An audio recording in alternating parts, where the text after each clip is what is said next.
Waboon Arsii Bahaa aanaa Honqoloo Abee keessatti diina haleelee jiraachuu fi Arsii Bahaa aanaa Sirkaa keessattis diina du'aa fi madoon adabuu hime. Dirree Dhawaa keessatti maatiin hidhamtoota mana hidhaa federaalaa magaalattii keessatti ijoollee isaanii irra miidhaan cimaan ga'uu himan. Dhalattoonni Oromoo imala baqaa keessa jiran Liibiyatti qabamanii mana hidhaa keessa jiran haala ulfaataa keessa jiraachuun dhaga'ame. Godina lixa Shaggar aanaa Bakkoo Tibbeetti waraanni faashistii PP uummata nagaa hidhuu itti fufanii jiraachuun beekame.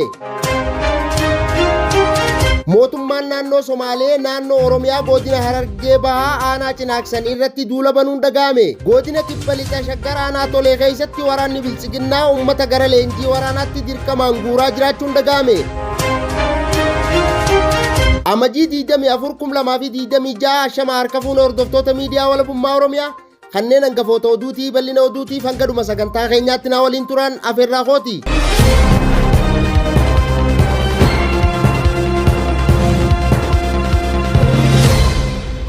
Waboon Arsii Bahaa aanaa Honqoloo Abee keessatti diina haleelee jiraachuu fi Arsii Bahaa aanaa Sirkaa keessattis diina du'aa fi madoon adabuu hime. Bal'ina oduutiif jaalduniyaa waan qindeeffatte qabdi. Ammajjii 24 bara 2026 abdii fi wanteen sabaa waboon zoonii kibba baha Oromiyaa guyyaa har'aa ammajjii 24 diina aanaa Sirkaa bakka Maayibaasaa Godoo jedhamu irraa bobba'uun uummata nagaa hiraarsuuf aanaa Honqoloo Abee ganda miiccituu gootoo iddoo addaa warqee laga gurraachaa bakka Albaabaa jedhamutti cehuuf osoo isheen imalaa jirtuu haleeluun shambattalatti ajjeesee 3 madeessuun qophii waraanaa hedduu gachisiisee kan irraa hafte baqachiisuun gara aanaa Honqoloo Abeetti deebisee jira. Haaluma wal fakkaatuun Arsii Bahaa aanaa Sirkaa keessatti waboon diina adabe. Ammajjii 24,2026 irree fi gaachanni sabaa waboon zoonii kibba baha Oromiyaa guyyaa har'aa ammajjii 24 aanaa Sirkaa ganda waajii riphisaa iddoo addaa Tulluu Baaroo jedhamtutti diina godina Baalee aanaa Agaarfaa irraa aanaa Sirkaa waliin walitti dhufuun maqaa sakattaa waboon bobbaate guyyaa keessaa sa'aatii 7:23 irratti haleeluun 7 irraa ajjeesuun 3 madeessee jiraachuu hooggansi waboo bakkichaa beeksise.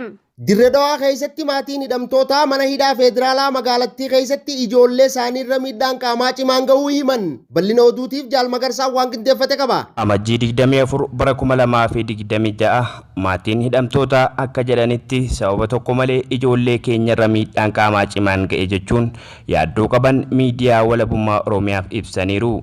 Ijoolleen mana hidhaa keessatti miidhaan cimaan irra gahe kunneen tokko Biniyaam Biraanuu Alamaaram reebicha hamaa irra ga'een mataa isaa bakka 5tti buruqee jira jedhu akkasumas harkii fi miilli isaa caccabee jira jedhan. 2 Heenok Kalaaloomaa immoo miidhaa qaamaa cimaa irra ga'ee jira jedhan. 3 Buruq Zarihuun Taleelaa mataa isaa gubbaa bakka 3tti buruqee jira miilli isaas caccabee jira jedhu.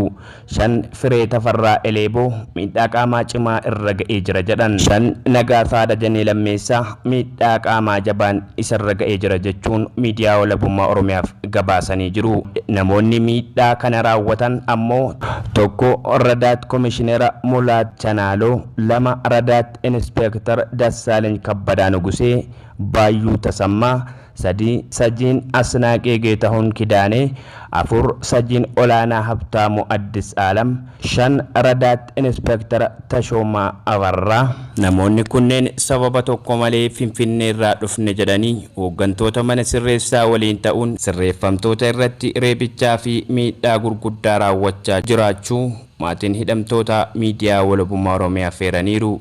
Nuti maatiin hidhamtoota miidhaan akkanaa nu irra gahaa jiru mootummaa olaanaan akka nuuf beeku kabajaan gaafannaa jedhan. Lubbuun ijoollee keenya sodaa guddaa keessa jirti. Nuti waan tokkollee hin goone Oromoota ta'uu keenya qofaaf miidhaa hammaataa nurraan gahaa jiru jedhu. Kanaafuu uummanni Oromoo biyya keessaaf ala jiru hundi sagalee nuuf haa ta'u jennee kabajaan isin gaafannaa jedhan. Rakkoon nuti keessa jirru ibsuuf ulfaataadha. Wanti ijoollee keenya irra gahaa jiru hamma ibsamu caalaa sababuma Oromoota ta'uu qofaaf reebichi miidhaan qaamaa cimaa fi tuffiin hamaan nurra gahaa jira jechuun ibsan.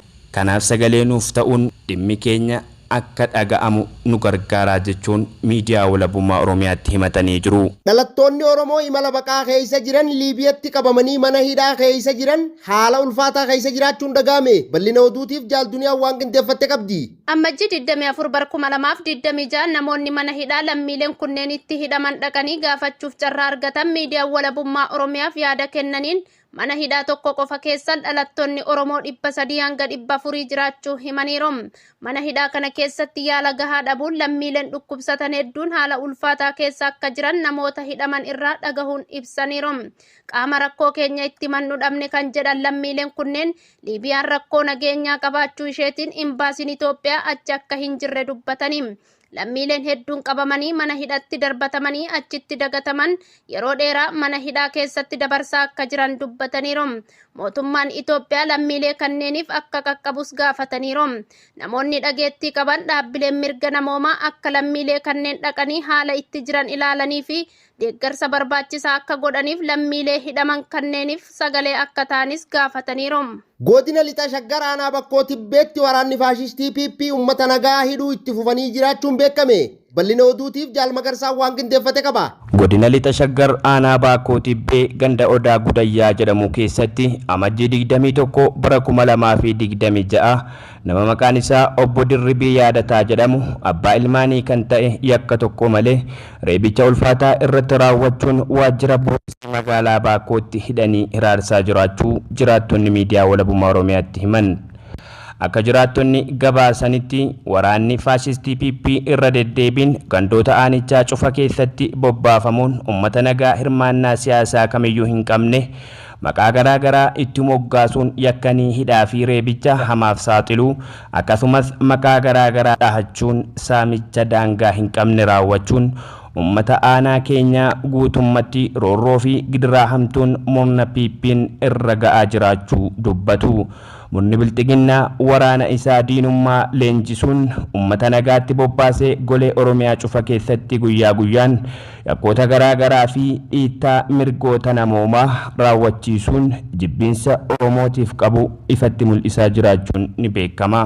Mootummaan naannoo Somaalee naannoo Oromiyaa godina Harargee bahaa aanaa Cinaaksan irratti duula banuun dhagahame. Bal'ina oduutiif Jaalduniyaan waan qindeeffatte qabdi. Jiraattonni miidiyaa walabummaa Oromiyaaf yaada isaanii kennan gandoonni aanaa Cinaaksan humna addaa naannoo Somaaleetiin weeraramuu himaniiru. Haleellaa hidhattoota naannoo Somaalee mootummaan naannichaa bobbaaseen lubbuun namoota nagaa 6 darbuu dubbataniiru.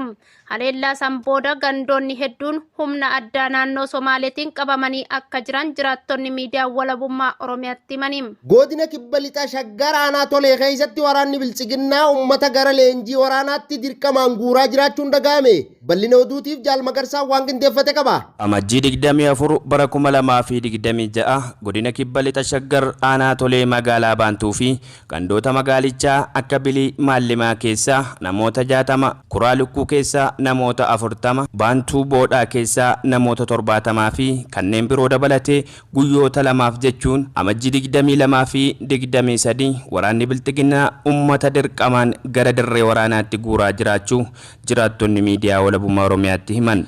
Akka jiraattonni gandichaa dararaa hamaa kanaaf saaxilamaa jiran addeessanitti waraanni bilxiginnaa tooftaalee duraan guyyaa uummata waltajjii jedhanii sobaan walitti qabuun biyya keessan eeguu qabdu jechuun leenjii waraanaa fudhachuun dirqama jechuun kan guuraa turan toofticha uummatni irratti baruun waltajjii yoo bahuu baatan halkan manneen jiraattotaa cabsanii seenuun xiqqaa guddaa osoo hin jenne qorannoo fayyuma qaama tokko malee guuraa jiru jechuun hammeenya loltoota kanneenii dabaluun ifoomsaniiru. Muddamsuun murni bilxiginnaa uummata dirqamaan gara leenjii waraanaatti guuraa jiru sababa loltoota isaa kumaatamaan lakka'aman lola keessatti du'aa jiranii fi booji'amaa jiraniif jecha hooggantoota waraanaa harkaa miseensonni dhumuun carraa tokkicha uummata dirqamaan gara leenjii waraanaatti guuruu fayyadamaa jiru jedhu.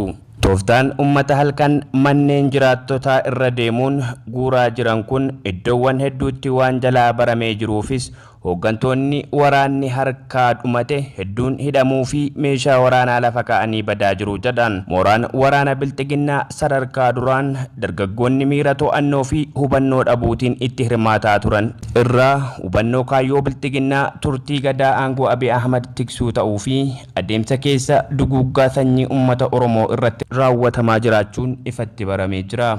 Mooraa waraana Bilxiginnaa lagachuu irra darbuun uummanni ijaan argaa waraana Bilxiginnaa waan jibbee jiruuf jecha yaaddoo mooraa waraana kanaa iccitii godhanii tooftaalee garaa garaatiin damdamachiisuuf hojjetanis abdii milkaa'inaa dhabanii jiraachuun ni beekama. Eegaa hordoftoota miidiyaa walabummaa Oromiyaa oduu namaaf qabnu kanumaa oduu birootiin hanga walitti deebinuu nagaan nuu tura. Horaa bulaa deebana.